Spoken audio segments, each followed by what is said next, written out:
जय श्री श्याम, जय मनोना धाम। आप सभी श्याम भक्तों का स्वागत है एक नई वीडियो में एक ताज़ा अपडेट के साथ। तो जो भक्त 30 अगस्त से लेकर 20 सितंबर या 25 सितंबर तक आना चाहते हैं या फिर आ रहे हैं, तो यहाँ पर बहुत ही महत्वपूर्ण जानकारियाँ आपको मिलने वाली हैं, बहुत ही ज़्यादा विशेष जानकारी आपको मिलने वाली हैं।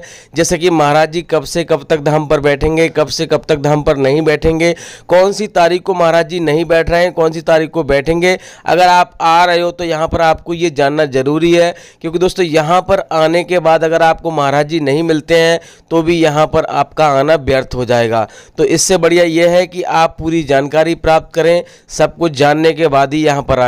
क्योंकि दोस्तों यहाँ पर अगर आप महाराज जी से नहीं मिलोगे तो यहाँ पर अगर आप किसी मरीज को लेकर आ रहे हो या फिर कोई समस्या लेकर आ रहे हो तो सिर्फ यहाँ पर आपके मंदिर के दर्शन हो सकते हैं, महाराज जी के दर्शन नहीं होंगे और आपकी जो समस्या है वो दूर होने का बिल्कुल भी यहाँ पे चांस नहीं है। क्योंकि दोस्तों जो भी यहाँ पर पानी वगैरह पढ़कर देते हैं, महाराज जी देखते हैं, कोई भी समस्या होती है तो महाराज जी यहाँ पर देखते हैं, उसके जरिए ही यहाँ पर सारे काम होते हैं। तो दोस्तों इस वाले वीडियो में मैं सारी जानकारियाँ देने वाला हूँ, जैसे कि और बहुत सारी महत्वपूर्ण जानकारी भी आपको इस वाली वीडियो में आपको मिलने वाली है। जैसे कि कहाँ पर आपको रहना है, कहाँ पर आपको खाना खाना है, क्या क्या सावधानियाँ बरतनी है, कैसे आपको टोकन प्राप्त करना है जिससे कि आपको लाइन में ना लगना पड़े, और कैसे आपको लाइन में यहाँ पे लगना है जिससे कि आपको मरीज को कोई दिक्कत ना हो। क्योंकि दोस्तों यहाँ पर अगर आप मरीज को लेकर आ रहे हो तो आप समझ सकते हो कि उसको लाइन में तो नहीं लगा सकते हो, तो इस वजह से यहाँ पर वो भी यहाँ पर उसका समस्या का समाधान मैं करने वाला हूँ।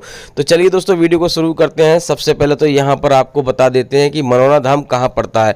क्योंकि दोस्तों सबसे पहला प्रश्न यही रहता है कि हमें ये नहीं पता है कि मनोना धाम कैसे आया जाए। कोई कहता है हम उड़ीसा से आ रहे हैं, कोई कहता है हम केरल से आ रहे हैं, कोई कहता है हरियाणा से आ रहे हैं, अलग अलग जगह से बोलते हैं हम कैसे यहाँ पर आएँ। कोई कहता है लखनऊ से आ रहे हैं। तो अलग अलग राज्यों से, अलग अलग शहरों से लोग आते हैं और यहाँ पर महाराज जी से मिलने और मंदिर के दर्शन करने आते हैं। तो यहाँ पे आपको जानकारी होना जरूरी है। तो आपको वीडियो अगर पूरी देख लेंगे, काट काट के नहीं देखेंगे, बिल्कुल छोड़ के नहीं जाएंगे, तो आपको सारी जानकारी समझ में आ जाएगी, जिससे कि आपको यहाँ पर बहुत ज़्यादा फायदा होगा। तो आपको वीडियो पूरी देख लेना है। तो यहाँ पे दोस्तों, यहाँ पे सबसे पहले हम आपको बता दें कि ये कहाँ पड़ता है। तो ये सबसे पहले हम आपको बता दें, ये पड़ता है उत्तर प्रदेश के बरेली ज़िले में पड़ता है, और आंवला इसकी तहसील पड़ती है और गांव पड़ता है मनोना। तो इस हिसाब से आपको सबसे पहले तो आपको बरेली आना है। बरेली बहुत बड़ी स्टेशन है। बरेली आपको, अगर आप अपनी गाड़ी से आ रहे हो तब भी आपको बरेली आना है। उसके बाद आपको आंवला आना है। आंवला से 2-3 किलोमीटर का रास्ता है मनोना धाम का, तो वहाँ पर आप आ सकते हो। अगर आप ट्रेन से आ रहे हो तो आंवला आके आप किसी से पूछ लोगे कि हमें भैया मनोना धाम जाना है, तब भी आपको बता देंगे। बरेली में भी आप अगर किसी से पूछोगे भैया मनोना धाम के लिए ट्रेन कहाँ से जाती है, कौन से जगह जाना है, तो वो वहाँ पर भी आपको पता चल जाएगा। लेकिन दोस्तों आप यहाँ से मान लो उड़ीसा से आ रहे हो, कहीं से भी आ रहे हो, तो आपको इंटरनेट पर देखनी है कि ट्रेन हमारी बरेली के लिए कैसे मिले। हो सकता है बाया मिले या कहीं से मिले, तो आप उस हिसाब से देख लेना और आपको पता चल जाएगा। तो ये चीज़ें आपको कर लेनी है। सबसे पहले तो आपको यहाँ पे मनोना धाम पहुँचना है। अब मनोना धाम पहुँचकर दोस्तों सबसे पहले तो आपको एक काम करना है कि यहाँ पर आपको श्याम जल की बोतल खरीदनी है।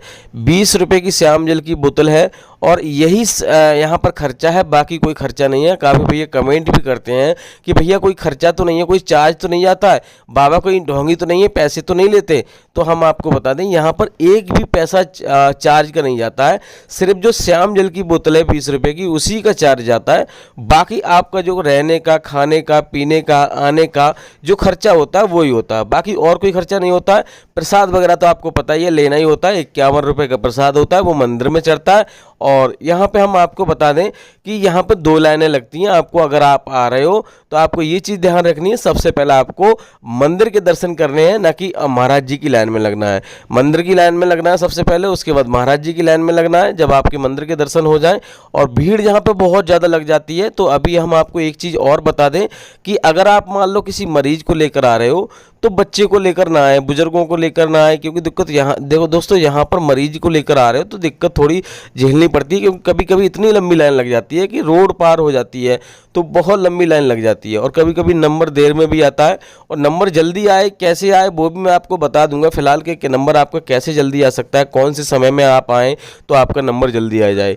तो दोस्तों देखो दोस्तों, यहाँ पर अगर आप सुबह में आ जाते हो, सुबह 4 बजे से लाइन लगना शुरू हो जाती है। तो अगर आप सुबह में आ जाते हो तो आप यहाँ पर सुबह 7 बजे तक भी अगर आप आ जाते हो तो आप लाइन में लगकर आप जल्दी दर्शन कर सकते हो। अगर आप मान लो सोचते हो कि हम 10 बजे नंबर लाइन में लग जाएं, या फिर 9 बजे लग जाएं, या फिर 12 बजे लग जाएं, या फिर शाम को लग जाएं, तो थोड़ा दिक्कत हो जाएगी, आपको उस दिन नंबर आपका नहीं आ सकता है। क्योंकि दोस्तों यहाँ पे टोली में भक्तों को देखा जाता है, लगभग 50-50 भक्तों की टोली होती है, उसमें महाराज जी देखते हैं। और काफ़ी भैया ये भी पूछते हैं महाराज जी का बैठने का समय कितना है, तो महाराज जी का जो बैठने का समय 8 बजे से 9 बजे के बीच में रहता है। और आरती के बारे में भी पूछते हैं तो वो भी मैं बता देता हूँ। आरती यहाँ पे 7 बजे होती है, अभी के टाइम पे 7 बजे होती है, सर्दियों के टाइम पे अलग टाइम रहता है, वो भी आपको सर्दियों में जब आओगे तब हम आपको बता देंगे। फिलहाल तो जी अभी का टाइम है कि 7 बजे आरती हो जाती है। अब दोस्तों बात कर लेते हैं, यहाँ पे काफ़ी भैया कहते हैं कि हमारी मनोकामना पूरी नहीं होती, और यहाँ पर मान लो हमने 2-3 बार यहाँ पे अर्जी भी लगा दी, तो हम आपको बता दें क्या गलतियां आप करते हो। देखो दोस्तों यहाँ पे सबसे पहले तो आप ऑनलाइन जल नहीं मंगाना है, श्याम जल होता है वो ऑनलाइन नहीं मंगाना है। वैसे तो श्याम जल पड़ा हुआ होता है, यहाँ से भी आता है, लेकिन दोस्तों उसका जो रख रखाव है ना बहुत ही सावधानी पूर्वक रखना पड़ता है। अगर कहीं पर मान लो किसी व्यक्ति के जरिए टच हो गया, जैसे जो मीट मछली खाता है, कुछ भी खाता है, अगर उससे टच हो गया तो वो खंडित हो जाएगा। आप समझ सकते हो कि श्याम जल एक पवित्र चीज़ है, और अगर इन चीज़ों से अगर वो टच हो जाता है तो वो खंडित हो जाएगा। अगर आप भी अगर ये चीज़ें खाते हो तो आप जब तक आप दवाई खा रहे हो, जब तक यहाँ पे माथा टेक रहे हो, और मैं तो कहूँगा बिल्कुल ही छोड़ दो, क्योंकि दोस्तों ये चीज़ें बेकार होती हैं। बाकी दोस्तों आप अगर यहाँ पे इतने दिन तक अगर छोड़ देते हो, जब तक आप मान लो सही नहीं हो जाते हो, आपकी जो वो नहीं है, मान लो आप श्याम जल का सेवन कर रहे हो, तब तक आप छोड़ना आपको बनता है। उससे मान लो आप ये चीज़ें आपको ज़रूरी करनी है, वरना आपको कोई फ़ायदा नहीं होगा। यहाँ पर आकर आप बदनामी ही करोगे यहाँ की, कि हमें कोई फ़ायदा नहीं मिला। तो ये चीज़ें आपको ध्यान में रखनी है। अब दोस्तों बात कर लेते हैं यहाँ पर आपको कहाँ रहना है, कहाँ ठहरना है। देखो दोस्तों यहाँ पे धर्मशाला भी बनी हुई है, और यहाँ पर होटल वगैरह भी बने हुए हैं। जिस प्रकार की आपकी जो मान लो सुविधा है, वो उस हिसाब से आप यहाँ पर रह सकते हो। धर्मशाला में आपको कोई चार्ज नहीं जाता है विशेष। और यहाँ पर जो होटल का चार्ज है, अगर एसी में रह रहे हो तो आप 1200 रुपये का खर्चा है। नॉर्मल अगर मान लो नॉर्मल में रह रहे हो तो 700-800 रुपये का खर्चा होता है एक दिन का, और उससे नीचे भी जाते हो तो 200 रुपये में भी कमरा मिल जाता है। तो इस हिसाब से आपको ये चीज़ें ध्यान में रखनी है जब भी आप अपने घर से चल रहे हो। अब दोस्तों बात कर लेते हैं, यहाँ पे काफ़ी भैया ये भी पूछते हैं कि टोकन हमें कहाँ मिलेगा। तो टोकन यहाँ पे उन्हीं लोगों को मिलता है जो लोग गंभीर होते हैं, गंभीर मरीज होते हैं, उनको देखा जाता है, उनसे कहा जाता है, तो वहीं पे टोकन मिलता है। और टोकन की जो लाइन है वो सोलर प्लांट के नीचे लगती है। तो आपको ये चीज़ ध्यान में रखनी है, सोलर प्लांट के नीचे आपको जाना है, वहाँ पर टोकन ले लेना है। अब दोस्तों बात कर लेते हैं यहाँ पर महाराज जी कब से कब तक धाम पर बैठेंगे और कब से कब तक धाम पर नहीं बैठेंगे। देखो दोस्तों यहाँ पर अभी महीना शुरू होने वाला सितंबर का, तो सितंबर की शुरुआत से लगभग 10 तारीख तक महाराज जी बैठने का पूरे चांस है। महाराज जी 10 तारीख तक बैठ रहे हैं। तो अगर आप आ रहे हो, अपने परिवार के साथ आ रहे हो, तो आ जाइए, कोई दिक्कत वाली बात नहीं है।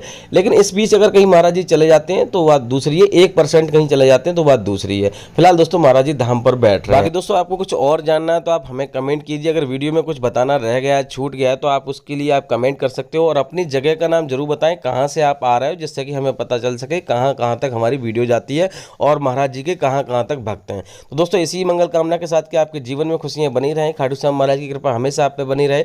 इस वाली वीडियो को यही रोकते हैं। उम्मीद करते हैं आपको वीडियो अच्छी लगी होगी। अच्छी लगी तो लाइक कर देना, चैनल पर नए चैनल को सब्सक्राइब कर देना। तो मिलते हैं ऐसी किसी और वीडियो में, तब तक के लिए जय मनोना धाम, जय खाटू श्याम महाराज।